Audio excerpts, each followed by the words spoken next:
Hey guys, welcome back to today's video. Today is Sunday, June 6th, 2021, and today we're going to be taking a look at the New Mexico special election results, an election that was just recently occurring that shows that the Democratic Party outperformed their 2020 margin of victory in New Mexico's first congressional district. Now, the Interior Secretary used to hold this seat, the current one that was approved of by the United States Senate. And the reason why, we have seen very few special elections is because the Democratic Party has a very slim House majority. If you're looking at the 2020 election results, which I can show you right now, you'll see that the Democratic Party only has 222 seats after this election. So every single seat mattered, considering there were only 4 seats past control. And if Republicans were to have any opportunity to pick up seats or any opportunities to expand on margins, they would need to do so in special elections. There's some realm of possibility that the Republican Party was going to gain seats in special elections. Joe Biden and his administration were very sure to nominate candidates to the White House positions that were in safe seats. So you're talking about New Mexico's first, which went to the Democrats by double digits. You're talking about Louisiana's second, which went into a runoff with just 2 Democrats.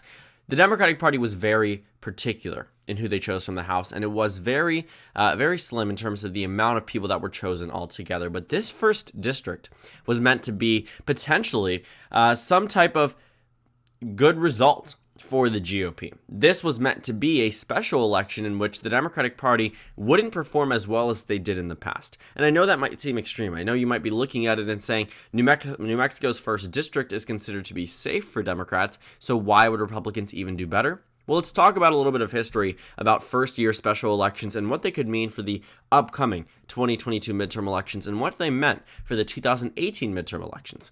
So the most recent case of this was, of course, 2017. 4 years ago, when we had our special elections, Paul Ryan was still Speaker of the House. Nancy Pelosi was the minority leader. The Democratic Party had just 194 seats in the United States House of Representatives. So the Democrats didn't exactly have as many seats as they did today. 222 is way more than 194.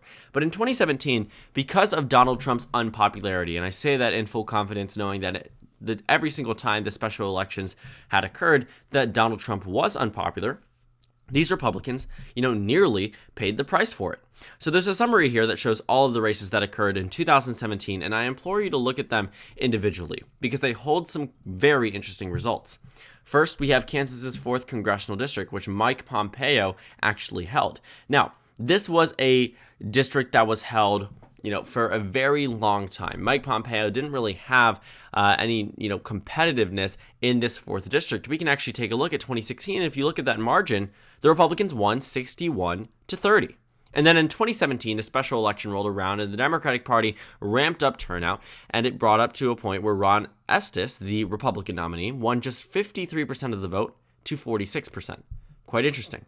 And this is not an isolated case. In Montana's at-large district, Greg Gianforte won by just 5 points. This was previously a race won by 20 points.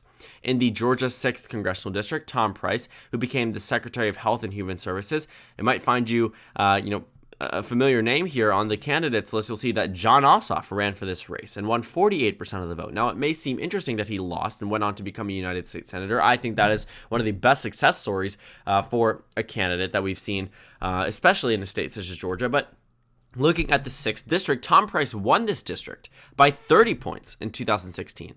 And Karen Handel, someone who almost became the Secretary of the State in Georgia, someone who had ran in elections before, only won by around 3 points. In South Carolina's 5th district, this is a race that Ralph Norman, the Republican, narrowly won. This was previously a race that was won by 30 points.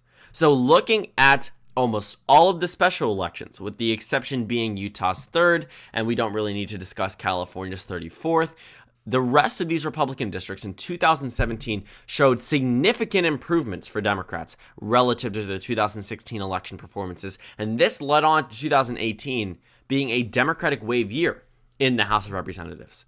So what are we seeing happen in 2021, and why is New Mexico in discussion? Well, not all of our special elections have occurred. We're still waiting on Ohio's 11th and Ohio's 15th, which will occur later on in the year. And for some of these elections, we haven't actually seen an election result. But we do know that in Texas's 6th district, Democrats flopped. We do know that they did not do well. They ended up losing, and they were locked out of out of the eventual runoff. But, in Louisiana's second, we have 2 Democrats and not much to note there. And then in Louisiana's 5th district, there isn't much to look at there except for the fact that the Republican Party pretty much did, I would say, did as well, in fact, a little bit better. I don't think that we're seeing a dramatic increase in support like we saw in 2017 for Democrats, but I'm not going to ignore the fact that Republicans did better in Louisiana's 5th congressional district. But now, in New Mexico's 1st, the reason why I thought this one was quite interesting is because this is the first time we've seen a Democrat and a Republican on the ballot. This is the first time we've seen the 2 parties face against each other in a safe Democratic district. We saw it happen in Louisiana's 5th district, but we didn't see it happen in Louisiana's 2nd district, nor did we see it happen in Texas's 6th district, which the GOP did much better than Democrats, as you can now see going off into the runoff. But this is the first Democratic district where we are seeing a Republican and a Democrat face off against each other. And the Democratic Party, surprisingly, or maybe not too surprisingly, outperformed their 2020 margin of victory. So Melanie Stansbury is the representative-elect in New Mexico's 1st district. She was able to win by nearly 25 points in this district. She won by 24.6 to be exact, but nearly 25 points is the main takeaway. And it is quite interesting, because if you're looking at the 2020 results, you might think, the Democrats, this was their peak. And the reason why you might think that is because the Democratic Party won the state of New Mexico statewide, or Joe Biden won the state of New Mexico statewide by over 10 points. I mean, you were looking at a state that was voting for Joe Biden by a very large amount, and the Democratic Party, as you might expect, would be able to do better. But they did end up losing, the Democrats, when I say they, did end up losing the 2nd congressional district in the state of New Mexico. So that was a district that flipped back to the GOP. A lot of down-ballot Republicans did significantly better than Donald Trump, which is why the Republicans nearly won back the House majority in the 2020 election. But in the 1st district, we saw that the Democrats had won here 58.2 to 41.8. And this seemed as if, because of the margin of victory for Joe Biden, that this would be the peak. This would be one of the better performances. Now, I'm sure Democrats, would have done better in the future, but if we were looking at it at face value in 2020, it was one of the larger margins of victories for Democrats in New Mexico in recent history. In addition, the Democrats were, I do believe that Joe Biden was able to help a number of down-ballot Democrats. New Mexico is one of those states that sort of was exempt from switching over towards or shifting significantly towards Donald Trump, or shifting at all, despite it having a very high minority, specifically Hispanic Latino population that was surprisingly a minority group that shifted towards Donald Trump in the 2020 election. But, all in all, this 1st district is telling us the Democrats seem to be holding on strong in their own districts. It's the same story that we saw in Republican districts. So far, we've seen in the districts held by both parties that there has been no crossover support. There hasn't been a significant improvement, I would say, for the opposition party, which sort of tells us that in their own districts, both parties seem to do well, that both parties seem to be energized, in a sense, in their own districts, in their own regions of the country. And while that may not necessarily translate to opposition regions or swing regions, we do know that parties are still somewhat energized, are still in a position where elections matter to them, where they will be getting out to vote. And this 1st district, not even narrowing up, I think that Republicans might view this as largely a disappointment. I mean, it is a disappointment. They should have had some type of better performance. As much as they were saying they did so much better in Texas, did so much better in Louisiana, it didn't translate to much in New Mexico. And I know that this was a safe district. I'm not trying to take that away, but you're talking about a district that Joe Biden had won in the 2020 election by 23 points and was viewed as, a deafening margin. Obama only won here by 20. Obama won here in 2012 by 15. Hillary Clinton won by 17. And then 2020 rolls around, and you see the first 20-point margin for a 23-point margin, or higher than 20 points, in the entirety of the 21st century for any of the political candidates. I mean, looking at the margin here for Joe Biden, he was one of the best performing Democrats. And that's true. So looking at New Mexico's 1st district, you're talking about a district that's, 43% Hispanic. You're talking about a district that holds a very large minority population, which means that the Democratic Party, of course, was going to do better. But them improving, especially in a region where you see minority voters means maybe some of these minority voters have actually moved back towards the Democratic Party relative to 2020. Now, I'm not going to read too deep into it, but I will say that this result at surface level, and when you dive deep into it, when you're looking at the demographic breakdown, when you're looking at the region of the districts, we can actually take a look at by county, you'll see that the results were disappointing, that they were unfortunate for the Republican Party.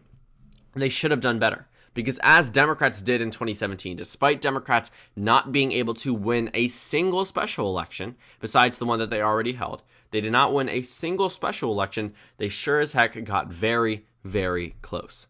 For James Thompson to be at 46% in the 4th District in Kansas, for Rob Quist to be at 44% in Montana, for John Ossoff to be at 48% in the 6th District, for Archie Parnell to be at 48% in South Carolina's 5th District.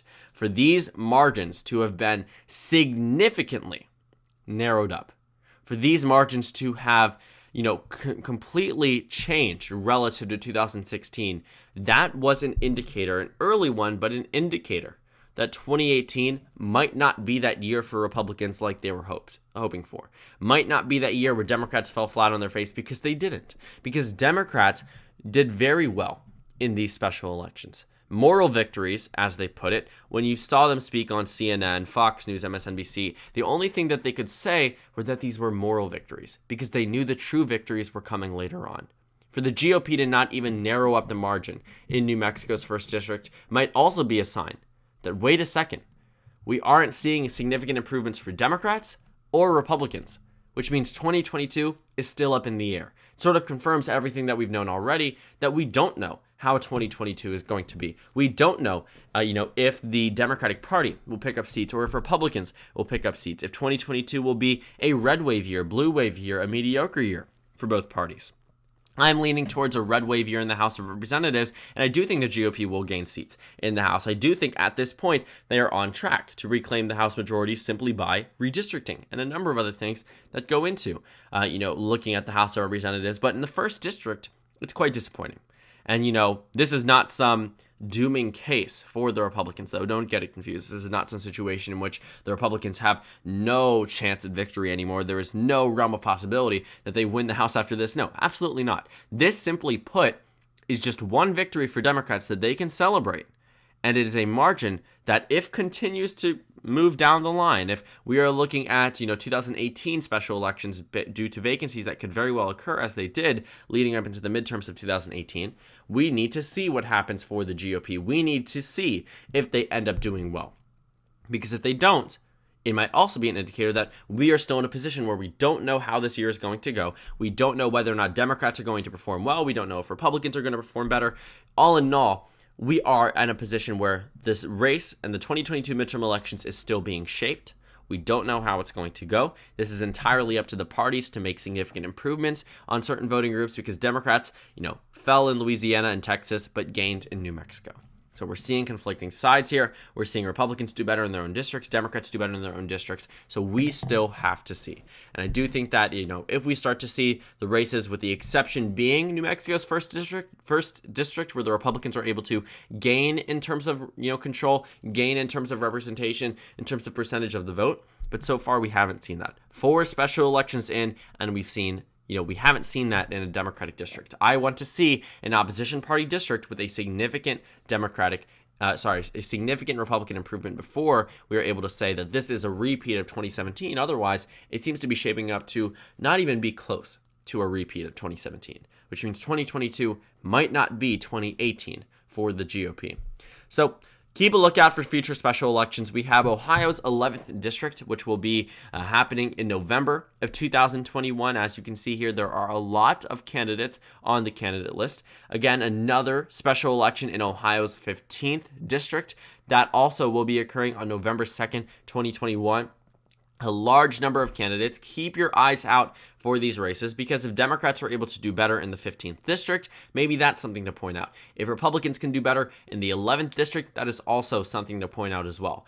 Either way, we have, few special elections left. We might have a couple next year. We don't entirely know yet for obvious reasons, But all in all, I do think that we need to keep our eyes out for these special elections because as they were indicators in 2017, we're not getting nearly the same type of response or election results that we could expect if it was to be a red wave year in 2022. But again, American politics is interesting. American politics changes overnight. Republicans could be down one day and up the other. We don't have a clear conclusion as to how 2022 would be based off these election results, which is why we need to keep a close watch on them because they will be very important entering into 2022 as a whole.